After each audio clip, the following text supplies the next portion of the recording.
ఓకేనా. రా కదలిరా అనే ఒక బహిరంగ సభల్ని తెలుగుదేశం పార్టీ జాతీయ అధ్యక్షుడు మాజీ ముఖ్యమంత్రి వర్యులు గౌరవనీయులు పెద్దలు నారా చంద్రబాబు నాయుడు గారు ప్రతి పార్లమెంట్లో ఒక భారీ బహిరంగ సభ 1,00,000 మందితో ఒక భారీ బహిరంగ సభ ఏర్పాటు చేసి అన్యాయంగా ఆయన అరెస్ట్ చేసి తప్పుడు కేసుల్లో జైల్లో పెట్టిన తర్వాత మొదటిసారిగా ప్రజల్లోకి ఈ ప్రోగ్రాంతో రావాలనే ఉద్దేశంతో ఈ ప్రోగ్రాము కమలాపురం నియోజకవర్గం కమలాపురం కేంద్రంగా హెడ్ క్వార్టర్లో కమలాపురంలో రేపు అనగా 19వ తారీఖున మధ్యాహ్నం 1:30కి చంద్రబాబు నాయుడు గారు సిఎస్ఐ చర్చ్ మైదానంలో రా కదలిరా భారీ బహిరంగ సభ జరగబోతోంది. ఈ బహిరంగ సభకి ప్రొద్దుటూరు నియోజకవర్గం నుంచి దాదాపుగా 10,000 మందిని ఇక్కడ ఉన్నటువంటి స్థానిక మా తెలుగుదేశం పార్టీ నాయకులు కార్యకర్తలు మేమందరము సమిష్టిగా 10,000 మందిని ఇక్కడి నుంచి సభకు తరలిస్తున్నాం.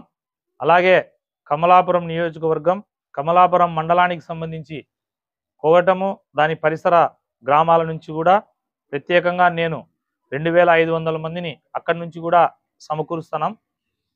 మా ముఖ్య ఉద్దేశం ఒకటే, నేను గత 4 సంవత్సరాలుగా ఇన్ఛార్జిగా పనిచేసిన ఏ రోజైనా బహిరంగ సభలు ఉన్నాయంటే మాకు కొన్ని వేల మంది వచ్చేవాళ్ళు. ఇప్పుడు మేము ఫోన్లు చేసి అందరి కార్యకర్తలను రమ్మని గతంలో అందరికీ తెలియజేసుకుంటా ప్రోగ్రాములు చేస్తున్నాం. కానీ ఇవాళ చంద్రబాబు నాయుడు గారికి ఎటువంటి ఊపు వచ్చిందంటే ఆంధ్ర రాష్ట్రంలో మమ్మల్ని ఇంకా మేము దాదాపుగా ఇప్పటికి 400 వెహికల్స్ 50 బస్సులు దాదాపుగా 1,500 నుంచి 2,000 వరకు మోటార్ సైకిళ్ళు మేము ఇప్పటిదాకా సమకూరిస్తే ఇంకా మేము వస్తాము మా వార్డుల్లో మా పంచాయతీల్లో లేకపోతే మా ఇంటి దగ్గర ఉండే వాళ్ళు మేము వస్తాం మీటింగు మీరు వెహికల్స్ అరేంజ్ చేస్తున్నారా అని మా నాయకుల మీద ఒత్తిడితో మా నాయకులు ఎవరన్నా ఫోన్ చేస్తే వాళ్ళకి రాసుకునే తర్వాత మళ్ళీ కరెక్షన్లు చేయనీకే మాకు సరిపోతుంది. 10 మంది వస్తామని చెప్తారు, నెక్స్ట్ 20 అంటున్నారు, 20 నుంచి 30 అంటున్నారు, 40 మంది వస్తామంటున్నారు. అంటే సంఖ్య పెరుగుతా పోతుంది. అంటే ఇది ఇండికేషన్ ఏంటంటే చంద్రబాబు నాయుడు గారి ప్రభుత్వం 2024లో రాబోతుంది. దానికోసం అని చెప్పేసి ప్రజలు కూడా ఆయనను అన్యాయంగా జైల్లో పెట్టినారు. ఒకసారి వచ్చి ఆయనను చూడాలా, ఆయన చెప్పే మాటలు వినాలా అని వస్తున్నారు. ఇది వైఎస్ఆర్ కాంగ్రెస్ పార్టీ ప్రభుత్వానికి మొదటి పడిపోతుందనే దానికి ఇది తొలి మెట్టు. కడప జిల్లా నుంచే జగన్మోహన్ రెడ్డి గారి పతనం, వైఎస్ఆర్సీపీ పార్టీ ప్రభుత్వం పతనం స్టార్ట్ కాబోతోంది.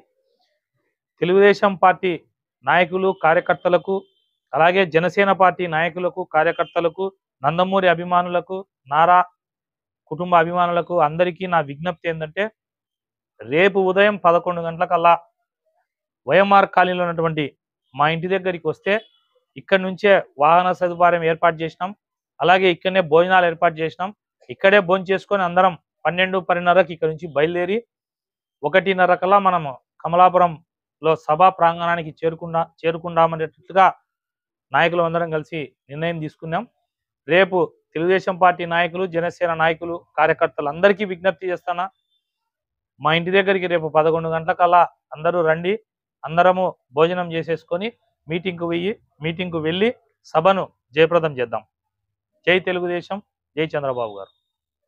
ఈ వీడియో మీకు నచ్చినట్లయితే లైక్ బటన్ క్లిక్ చేయండి. మరిన్ని వీడియోలను పొందడానికి దయచేసి సబ్స్క్రైబ్ చేయండి.